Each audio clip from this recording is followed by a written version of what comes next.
Shooting করে বাড়ি ফেরার পথে ভয়াবহ দুর্ঘটনার কবলে পড়লেন জনপ্রিয় টেলি অভিনেত্রী অহনা দত্ত। নরেন্দ্রপুর সংলগ্ন এলাকায় এক মদ্যপ গাড়ি চালকের বেপরোয়া আচরণ এবং স্থানীয়দের একাংশের অসহযোগিতার ফলে রীতিমতো হেনস্থার শিকার হতে হলো তাঁকে ও তাঁর স্বামী দীপঙ্কর রায়কে। মাত্র 1 মাস আগে কেনা তার নতুন গাড়িটি এই দুর্ঘটনায় মারাত্মকভাবে ক্ষতিগ্রস্ত হয়েছে। বর্তমানে তারে ধরি ধরি মনে করি ধারাবাহিকের শুটিং নিয়ে ব্যস্ত অহনা। প্রতিদিনের মতো শুক্রবার রাতেও স্টুডিও থেকে নিজের গাড়িতে করে বাড়ি ফিরছিলেন তিনি। গাড়ি চালাচ্ছিলেন তাঁর স্বামী দীপঙ্কর। অহনার দাবি অনুযায়ী নরেন্দ্রপুরের ভিতরের একটি রাস্তা দিয়ে যাওয়ার সময় সামনে থাকা একটি গাড়ি ইউ টার্ন নেওয়ার সময় ঘোরানো হচ্ছিল, ফলে তাদের গাড়িটি রাস্তার একপাশে স্থির অবস্থায় দাঁড়িয়ে পড়ে।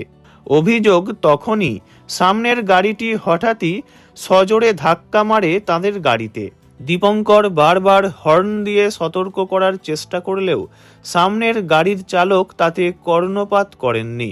সংঘর্ষের তীব্রতায় অহনার নতুন গাড়িটির সামনের অংশ এবং দরজার বেশ কিছুটা জায়গা দুমড়ে মুচড়ে গিয়েছে।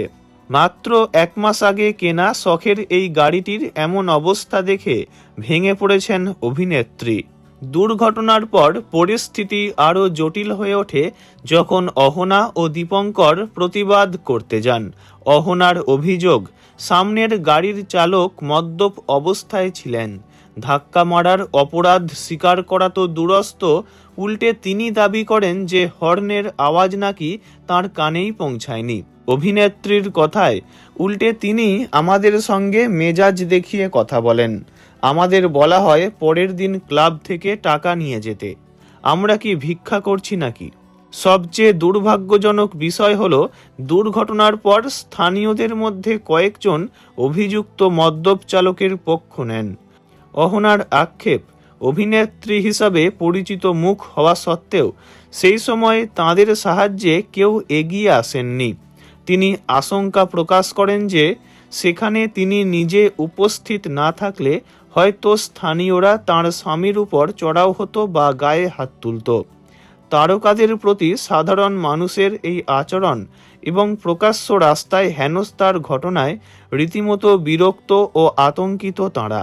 তবে গাড়ির ব্যাপক ক্ষয়ক্ষতি হলেও স্বস্তির বিষয় এই যে অহনা দত্ত এবং তাঁর স্বামী দীপঙ্কর রায় দুজনেই শারীরিকভাবে সুস্থ আছেন। ভিডিওটি এইটুকুই। বিনোদন জগতের সব রকম খবরাখবর জানতে চ্যানেলটি অবশ্যই সাবস্ক্রাইব করবেন। ধন্যবাদ।